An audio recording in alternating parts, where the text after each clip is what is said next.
updates today on any of the injury situations? Jordan participated in probably half the session. Brad full, Ivanchit's full. Who else? Flacco half. Who are the other guys? That's it, I think. Yeah. All I was thinking of. Did you get to watch any of the other international games besides the U.S. and were you impressed by any of you guys? Well, Nico only played a small amount of time. Nelson played 70. Roman played 90. I couldn't watch all of them because it was just a long day yesterday. I gotta worry about coaching some things, but I took notice and it was good. Guys are all made it through all the games, so that was a plus. Is it encouraging to see Roman go 90 against a team like Mexico? Sure. And it's encouraging that he was still walking at the end of the game. That's what's encouraging. You didn't have to get carted off or anything, so that was good.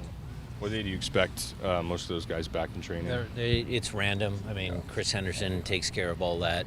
All the flights for the international guys, they're coming in tonight, tomorrow. They'll be here. When a guy like Clint goes down, sometimes that could have a kind of devastating effect, but you guys have done all right without it. What kind of effect has his absence had on you guys in the locker room? Well, I would start off by saying it was devastating. Okay. I mean, when we first found out the news, our next game, we didn't play so well. Yeah. So it was devastating. Now, credit to the rest of the team, because this is a team sport. They were able to kind of get their arms wrapped around, their minds wrapped around it, and said, okay, what do we have to do now? And I think that's been kind of the spirit of that group in any case of adversity. I mean, it's not just, Clint's deal, but there's been other key guys that have missed minutes for whatever reason, and they've seemed to find a way how to, keep playing at a high level. So, yes, we miss Clint tremendously, but they have persevered. The play with or without him, I mean, we still play the same 4-2-3-1. Right. The expectations of each position are still the same.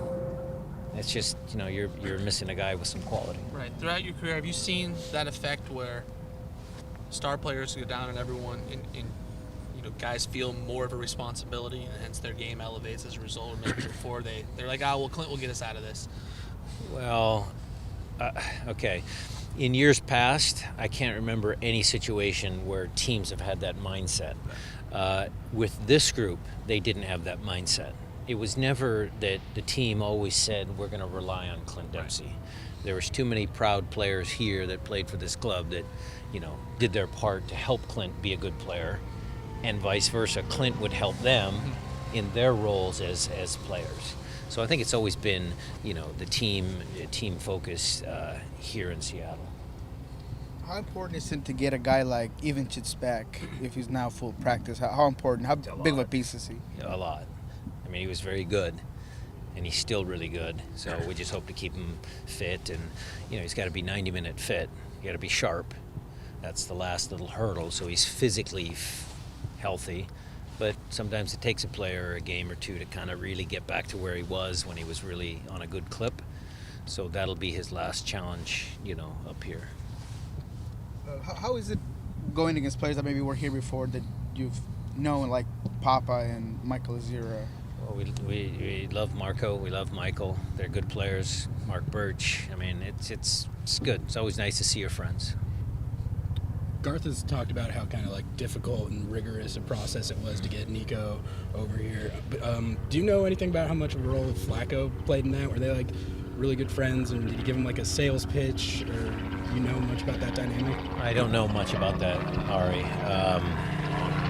I'm sure those guys talk because they're both Uruguayan, and I know they had conversations back and forth.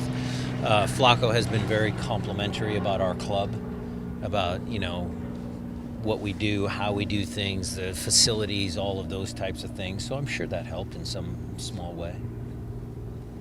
What are your thoughts on last night's U.S. loss 4-0 against Costa Rica? Well, it was a tough loss. I mean, it was tough. I think the one positive I would take out of it, it shows that, some MLS players did pretty good. Maybe it was for the other team, but, it was a good showing. And certainly being a U.S. fan, I was a little disappointed. it was disappointing. But look, that happens sometimes, and they've got to regroup. They're not mathematically eliminated yet, so they just got to persevere. And I know the pride is in there. I know the pride in the team and the national team is there. So we all hope for positive results in the future. From your point of view and your soccer knowledge, what do you think it was? Was it a personnel thing? Was it a scheme-wise? The formation wasn't right? I'm not there.